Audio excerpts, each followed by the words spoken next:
नमः। ॐ नमः। ॐ नमः। ॐ सिद्धाय नमः। ॐ सिद्धाय नमः। ॐ सिद्धाय नमः।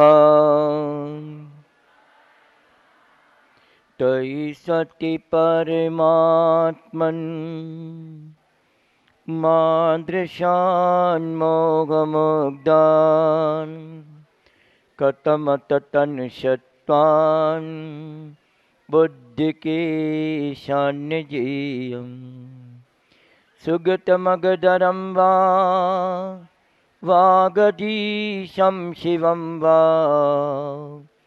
जितभवमभिवन्दे भासुरं श्रीजिनं वा। श्री रामचंद्र जी के श्री चरणों में सादर शीश झुकाता हूँ। भव भव के प्रभु पाप कटे मंगल गीता गाता हूँ।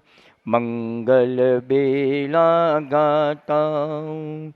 जय जय आचार्य श्री शांति सागर, जय जय चारित्र चक्री, जय जय मुनिधर्म साम्राज्य नायक, जय जय तुभ्यं नमोस्तु।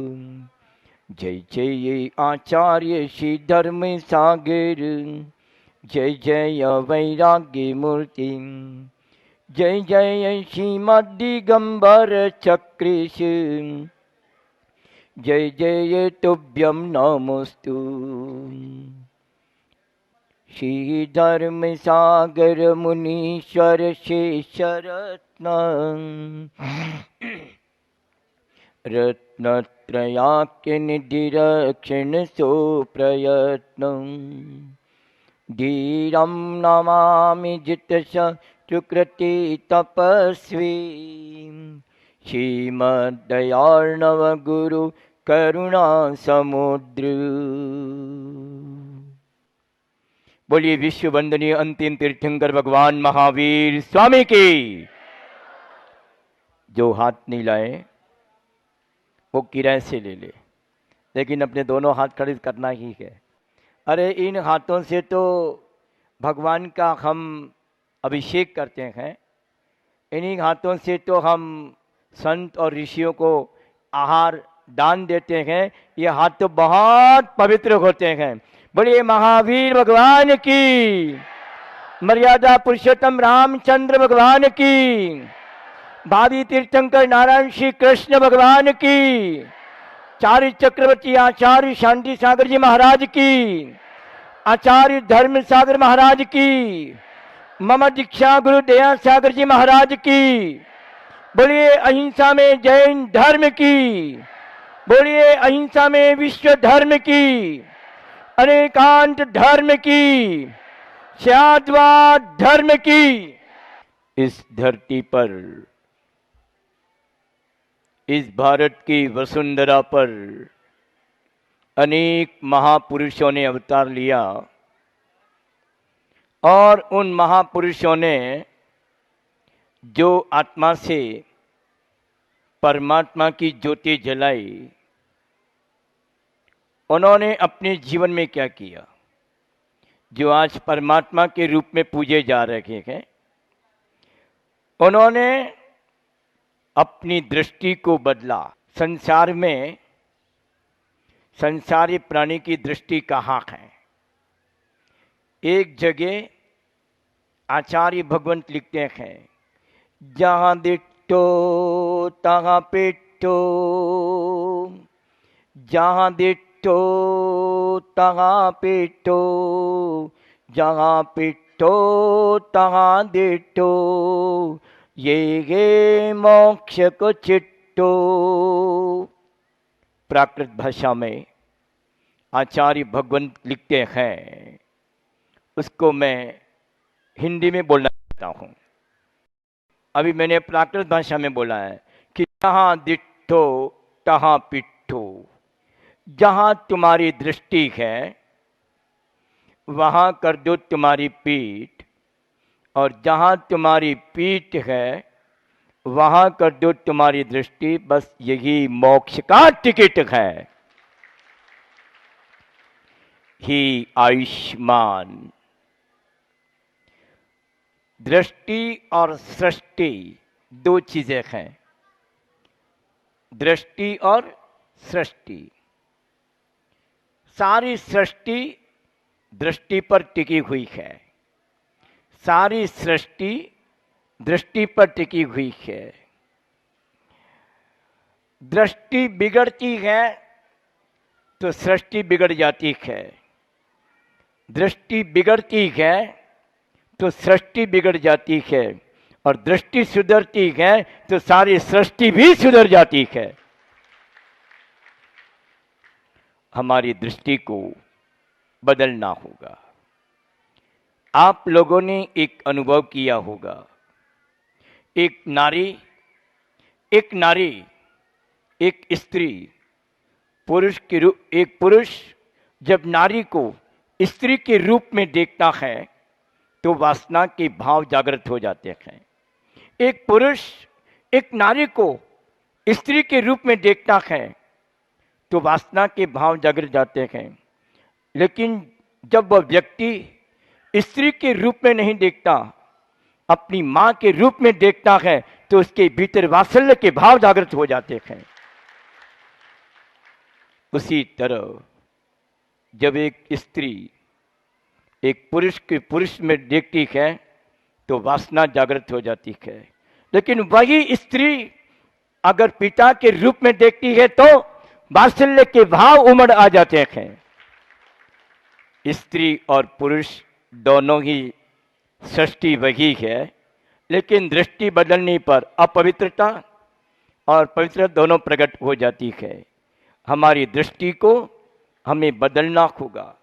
अनादिकाल से इस आत्मा की दृष्टि कहाँ रही? अनादिकाल की प्रक्रिया है। हमारी दृष्टि को बदल दो। मोक्ष और स्वर्ग तुम्हारे सामने खड़ा हुआ है, तुम अपनी दृष्टि को बदल दो, स्वर्ग और मोक्ष तुम्हारी हथेली पर है। जैन रामायण पद्म पुराण ग्रंथ की मैं कहानी सुनाऊं आपको। बहुत सुंदर कहानी है, अच्छी कहानी है। हमारे जीवन में बहुत एक प्रेरणा के रूप में रहेगी, शिक्षा के रूप में रहेगी, उपदेश के रूप में रहेगी। वो कहानी तुम्हारी मेरी नहीं, प्रत्येक संसार के प्राणियों की वो कहानी है। जब दृष्टि बदल जाती है तो सृष्टि भी बदल जाती है। वो पद्म पुराण की कहानी में आपको सुनाना चाहता हूं कि कैसे दृष्टि बदलती है। एक सिद्धार्थ नाम का एक नगर था। उस नगर के अंदर क्षेमम करके नाम का एक राजा था, और विमला नाम की उसकी एक रानी थी। उसके दोनों पुत्र थे। एक का पुत्र का नाम देशभूषण था, दूसरे पुत्र का नाम कुलभूषण था। दोनों पुत्र हैं। रानी ने दोनों पुत्रों को जन्म दिया। 1 साल से लगा करके 5 साल तक बच्चे को खिलाना चाहिए, स्कूल नहीं भेजना चाहिए। ये भारतीय संस्कृति है कि 5 साल तक बच्चे को लाड़ प्यार और खिलाना चाहिए, और 5 साल के बाद फिर इसको स्कूल में या गुरुकुल में इसको पढ़ने के लिए भेजना चाहिए। ये हमारी भारतीय संस्कृति है, ये हमारी भारतीय संस्कृति है। आज तो माँ चाहती है कि मैं अपने बच्चे को 2 साल का हुआ स्कूल में भेज दो, मैं निवृत्त हो गई, मैं फ्री हो गई। नहीं, ये माँ का कर्तव्य नहीं है, उत्तरदायित्व नहीं है। तो उस 5 साल के होने के बाद उस राजा ने सागर नाम का एक विद्वान पंडित था। उसके आश्रम में दोनों कुलभूषण और देशभूषण को पढ़ने के लिए रखते हैं, और जब तक विद्यार्थी गुरुकुल में पढ़ता है तब तक ब्रह्मचर्य पूर्वक रहता है। तब तक वो ब्रह्मचर्य का पालन करता है। 5 साल की उम्र के बाद उन दोनों लड़कों को आश्रम में पढ़ने के लिए भेजा गया। धीरे धीरे 20-25 वर्ष की उम्र हो गई। दोनों ने अध्ययन किया, बहुत अध्ययन किया, बहुत अध्ययन किया, बहुत अध्ययन किया। अब दोनों पुत्र हाथी पर बैठ करके, और तलवार भी साथ में है, दोनों भाई हाथी पर बैठ करके वो धर्म की चर्चा करते करते करते करते अपनी नगरी में प्रवेश करते हैं। और जब नगरी में प्रवेश करते हैं तो उन्होंने क्या देखा?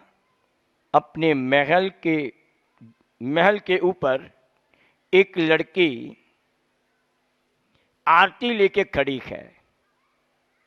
क्या लेके खड़ी है? आरती लेके खड़ी है कि मेरे दोनों भाई पढ़ करके आ रहे हैं, मैं उनकी आरती उतारूंगी। देखिए, आरती उतारूंगी। बहन ने ऐसा सोचा था, लेकिन भाई जैसे दोनों उस नगर में प्रवेश करते हैं और हाथी पर बैठे हुए हैं और धर्म चर्चा करते करते करते करते बड़ा भाई कहता है कि मैं इससे शादी करूंगा। छोटा भाई कहता है कि पहले मैंने देखा इसलिए मैं इससे शादी करूंगा। दोनों भाई आपस में लड़ रहे हैं। जैसे जैसे नगर में पहुंचते हैं और महल के पास पहुंच जाते हैं, और पहुंचने के बाद वहां का एक सेनापति खड़ा था, और सेनापति कह रहा है कि तुम आपस में क्यों लड़ रहे हो, क्या बात है? बड़ा भाई कहता है कि मैंने इसको पहले देखा है इसलिए मैं इससे शादी करूंगा। छोटा भाई कहता है कि मैंने इसको पहले देखा है इसलिए मैं इससे शादी करूंगा। देखिए, जब एक कन्या के ऊपर दृष्टि पड़ती है तो उनके भाव क्या थे कि मैं इसके साथ शादी करूं। वासना के भाव जागृत हो गए। एक एक भाई को लड़ने के लिए तैयार हो गया कि पहले मैं शादी करूंगा। छोटा भाई कहता है कि मैं पहले शादी करूंगा। दोनों आपस में लड़ रहे हैं, लेकिन जब दृष्टि में क्या आता है, वो किसने कहा? वो सेनापति ने कहा कि हे राजकुमार, तुम दोनों पढ़ने के लिए गए, गुरुकुल में आपने अध्ययन किया, इतने वर्ष के हो गए और आप यहां पधारे हो। आपके जाने के बाद इस कन्या का जन्म हुआ था। वो तुम्हारी बहन है, कोई लड़की नहीं है, वो तुम्हारी बहन है। युवती में बहन का वात्सल्य जागृत हो गया। ओहो, दोनों भाई कहते हैं अब हमको शादी नहीं करना है। वहां से वो दोनों भाई हाथी से उतर करके जंगल में चले जाते हैं और दिगंबर दीक्षा धारण कर लेते हैं। मुनि दीक्षा, दिगंबर दीक्षा, मुनिराज बनते हैं और उनका नाम देशभूषण और कुलभूषण उनका नाम रखा जाता है। और महाराष्ट्र के अंदर आपने कुंतलगिरी नाम का एक सिद्ध क्षेत्र है, जहां पर दोनों भाई ने निर्वाण पद को प्राप्त किया है। वो कुंतलगिरी सिद्ध क्षेत्र महाराष्ट्र प्रांत के अंदर वो क्षेत्र है। और वहीं पर ही जब वो मुनि अवस्था में थे, कर्म किसी को नहीं छोड़ता है। उन मुनिराज के ऊपर पूर्व जन्म का कोई वेरी था और उसने उस मुनिराज के ऊपर, दोनों भाई ध्यान में मग्न हैं, दोनों भाई ध्यान में मग्न हैं, अंतर आत्मा का ध्यान कर रहे हैं, लेकिन वो व्यंतर अजगर का रूप बना करके, सर्प का रूप बना करके, अजगर का रूप बना करके उस मुनिराज के शरीर के ऊपर लिपटे हुए हैं, लिपट रहे हैं। उसी समय पुण्य का उदय होता है। मर्यादा पुरुषोत्तम राम, लक्ष्मण और सीता उसी जंगल में पहुंच जाते हैं और वहां जाकर के राम देखते हैं कि ओ, मेरा कर्तव्य है, किस मुनिराज के ऊपर उपसर्ग हो रहा है, उपसर्ग दूर करना मेरा परम उत्तरदायित्व बनता है, मेरा कर्तव्य बनता है। ये मैं जैन रामायण पद्म पुराण के आधार से आपके सामने प्रस्तुत करने जा रहा हूँ। और जैसे ही रामचंद्र जी ने उनका उपसर्ग दूर किया, लक्ष्मण ने उपसर्ग दूर किया, और दूर होते ही उनको केवल ज्ञान की प्राप्ति हो जाती है। और केवल ज्ञान होते ही राम पूछते हैं कि भगवंत मैं कब मोक्ष जाऊंगा। भगवान ने कहा कि हे राम, तुम तो इसी भव से मोक्ष जाने वाले हो। ये भगवान की वाणी है, ये तीर्थंकरों की वाणी है। मेरे कहने का मतलब उतना ही है कि अपनी दृष्टि को बदलने का प्रयास करो।